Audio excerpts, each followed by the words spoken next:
pero el despeje de Alcira provoca un saque de banda en izquierda. Pau que recibe, se intenta meter por dentro la pelota que le cae a Víctor Morales. Cuidado la frontal, el pase para Jean-Pierre. Pau por la izquierda.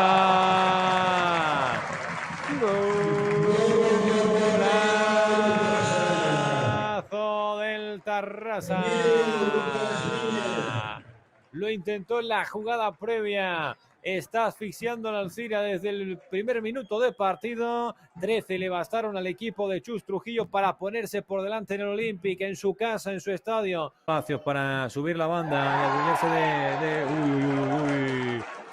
Pitó penalti. Ya veía yo la caída como muy natural, la entrada como muy imprudente y el silbato como muy sonando, ¿no? Es penalti, señoras y señores, justo cuando llegamos al 61 de partido.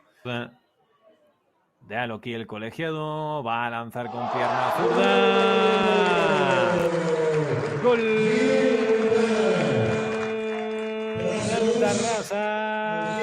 Día grande en el Olympic. Tarde de sábado sonriente en Tarrasa. Marca el segundo el equipo de Chus Trujillo.